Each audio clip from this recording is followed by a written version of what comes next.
안녕하세요. 여러분들 반갑습니다. 자, 이번 시간 보시게 될 주제는 집이고요. 집도 전체 선택형 주제 중에서 가장 빈출률이 높은 주제에 해당되기 때문에 시험 보시는 그날까지 음악 주제와 더불어서 음악 주제랑 빈출률이 동일하거든요. 그래서 하루도 빠짐없이 거의 늘 입에 이제 붙을 수 있는 경지까지 연습을 해 놓으시면 또 유의미한 그런 학습이 되겠습니다.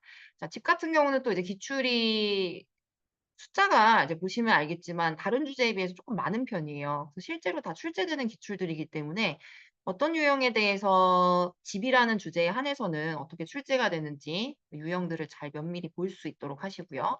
그래서 시험장에 들어갔을 때 질문을 들었을 때는요. 처음 들어보는 질문인데 이러한 느낌이 들지 않도록 여기 써 있는 키워드들을 잘 보고 가셔야 돼요. 그래서 기출을 정확하게 우리가 모든 텍스트를 다 보고 들어가는 건 아니지만 제가 사실 일부러 써 두지 않은 부분도 있어요. 이 키워드만 듣고 '아 어떤 유형이구나.'라는 것이 직관적으로 판단이 되어야 되는데 여러분들이 너무 이제 부차성 질문이나 질문에서 나오는 예시의 촉각을 잘못 세워서 동문서답을 하는 경우들이 굉장히 많거든요. 그래서 나와 있는 지금 여기 기출에 보이는 키워드들이 실제로 여러분들이 듣게 될 키워드이기 때문에 이 단어만 최소한으로 들었을 때 '아 그 유형이구나. 아 내가 책에서 봤었던 그 기출이구나.'라는 것이 바로 인지가 될 수 있도록 준비를 해 놓는 것이 또 중요한 학습 전략이 되겠습니다. 자, 집 주제에서 조금 난이도가 있는 유형들만 살펴보면요. 아무래도 경험을 이야기하는 부분들이 있겠죠. 경험이 또 이제 여러 가지잖아요. 또 종류가 그냥 경험이 아니고 집에 변화를 줬던 경험도 물어보고요. 가족과의 경험도 물어보고 문제가 발생했었던 경험과 그중에 한 가지를 또 구체화하라는 경험 질문도 있습니다. 그래서 이제 각각에 대해서 우리가 이제 서로 다른 경험들을 만들어 줘야 되는데 가족과의 경험 같은 경우는 특수성이 크게 있는 경험은 아니다 보니까 범용성이 높은 그 일반 에피소드 답변을 사용하시면 돼요. 제가 만들어 놓은 몇 가지의 그 에피소드들이 있거든요. 그래서 그거를 이제 주제를 불문하고 여러분들이 그냥 대입만 할 수 있도록 만들어 놓은 구조예요. 여러 가지 주제의 범용성으로 범용적으로 쓸 수 있게끔 만들어 놓은 구조입니다. 그래서 이제 그냥 뭐 식사하는 걸로 무난하게 답변을 하시거나 아니면 뭐 영화를 보신 걸로 답변을 하시거나 뭐 이런 식의 이제 로직이에요. 자, 그다음 문제 경험 같은 경우는 우리가 이제 별도로 만들어 줘야 돼요. 왜냐하면 문제에 한해서 생겼던 경험이기 때문에 집에 발생한 이제 문제점들을 또 따로 소재를 구축을 할 필요가 있겠죠. 그래서 물건에 한해서 생겼던 문제에 한해서만 저희는 얘기를 해볼 거고요. 그중에 한 가지를 구체적으로 설명하라 그러면은 가구에 한해서 발생했던 문제점들에 대해서 자세하게 또 전개를 해 주면 되겠습니다. 가구라는 주제가 공통형 주제에 있어요. 지금 교재상 바로 다음 주제에 있을 텐데 가구 학습을 잘 해 놓으시면 집 주제에서 아무래도 저희가 집을 구성하는 큰 비중 중에 하나가 가구이다 보니까 거기에 대한 좀 뼈대가 되는 그 어휘의 기틀이 생겨서 좀 비교적 쉽게 학습을 하실 수 있는 편이에요. 그래서 가구랑 집은 같이 공부를 하시면은 더 효과적이고 또 효율적이기도 하겠죠. 가구에 대한 공부를 잘 해 놓으시면 집은 좀 따라오는 부분들이 많다라는 뜻입니다. 가전제품 쪽도 마찬가지고요. 가전제품이랑 가구에 대해서 어휘를 잘 공부를 해놔 보세요. 그러면 의외로 그것에 대해서 언급을 해야 되는 기출들이 지금 많은 편이에요, 집은. 과거와 현재 변화 유형도 그렇고요. 다 변화 유형은 대체로 이제 집의 이제 변화를 물어보겠죠. 그래서 집의 변화를 물어보면은 가전 쪽의 변화를 얘기를 하시는 겁니다. 옛날에는 이렇게 유용한 가전제품들이 많이 없었는데 지금은 기술이 발달해서 이렇게 좋은 제품들이 생기는 바람에 우리의 삶이 훨씬 더 녹록해졌다. 집에서의 삶이 더 편리해졌다. 그것도 이제 뭐 유일한 변화는 아니지만 변화의 일환 중에는 하나이기 때문에 가전제품 쪽이라는 소재로 밀어붙이시면 돼요. 그걸 이제 정해 놓지 않고 가면 여러분들이 가서 또 임기응변으로 대응을 해야 되잖아요. 그래서 소재를 이렇게 미리 정해 놓는 것도 중요하다고 말씀드렸었죠. 자, 그다음에 시사 문제가 쪼끔 어렵습니다. 이제 집 주제 같은 경우는 이게 이제 복병인데 집을 구할 때 사람들이 겪는 문제, 뉴스에 보도된 이슈에 대해서 얘기하라는 게 이제 제일 관건이기는 해요. 가장 진입 장벽이 높은 난이도가 높은 그런 질문이기도 하고요.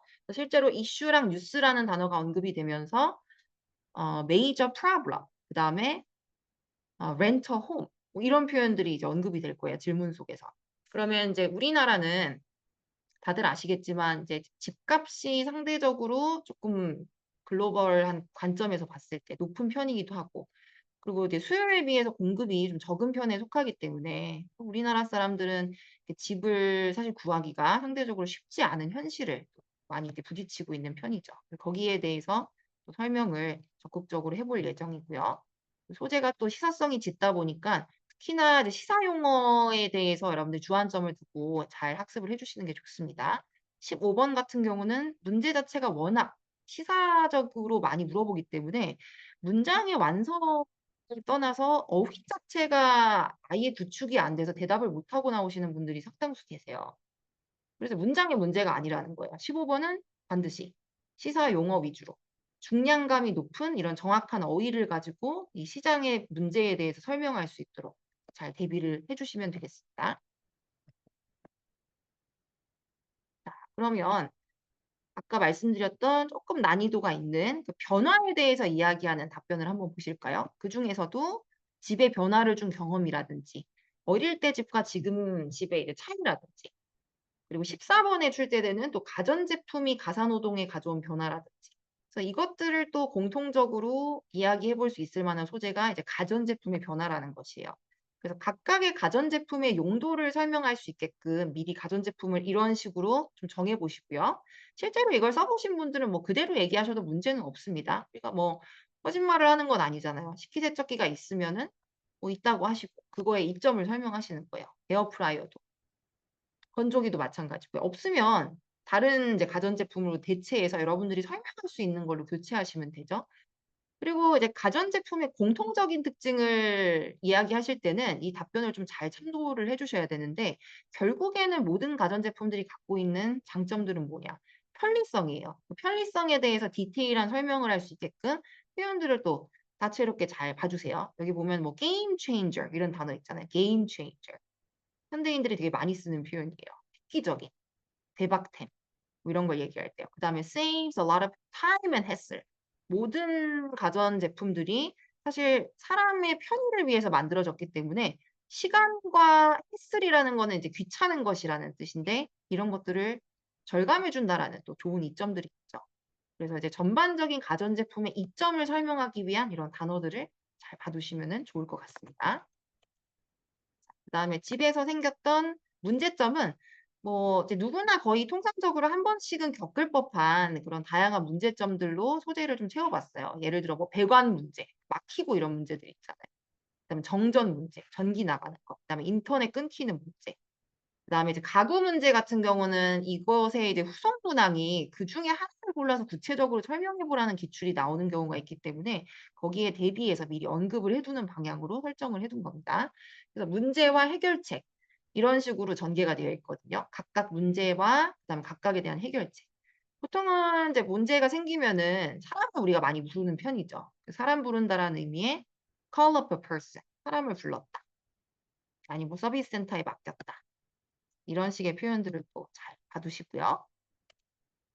그리고 자 주택 시장의 문제. 이게 제일 난이도가 이제 높은 우리가 이제 특히 시사 용어를 위주로 많이 봐야 되는 그런 이제 중요한 답변이 된다고 말씀을 드렸었고 용어들을 좀 보시면 이제 집값이 고질적으로 이제 높다라는 것에 방향성을 두고 근거를 이제 제시를 해 놨어요. 물론 뭐 정권에 따라서 아니면 이제 시기적으로 뭐 경제적인 상황에 따라서 소폭 움직이는 경향이 있지만 아직 한참 멀었죠. 사실 이제 집값이 우리나라가 너무 또 그냥 상대적으로 다른 나라에 비해서 비싸다 보니까 구하기가 힘들다라는 거는 시기를 떠나서 시일성을 떠나서 일단은 항상 공통적인 사실이 되기 때문에 집값의 상승을 표현할 수 있는 표현들을 이제 정확하게 보시라는 뜻이에요. 뭐 예를 들어 rose a lot 이라든지 뭐 price hike 그다음에 뭐 housing prices 그다음에 have surged. 주로 이제 밑줄 쳐 있는 표현들이 다 이제 가격 상승과 그리고 주택 시장의 문제를 나타내는 표현들이거든요. 그래서 이런 것들을 기반으로 문장의 완성도가 뭐 훌륭하진 않더라도 여러분들이 이런 굉장히 시사성이 짙은 질문에 대해서도 어느 정도 이야기를 할 수 있는 수준이에요라는 냄새 정도만 풍기고 나와도 사실상 IH를 받기가 절대적으로 유리해지는 건 사실입니다. 그래서 용어들을 집중적으로 잘 공략을 해 주시기 바랍니다. 자, 그러면 자, 집 주제는 여기까지 보도록 하고요. 다음 시간에 또 다른 영상에서는 다른 선택형 주제에 대한 가이드라인으로 도와드리도록 할게요.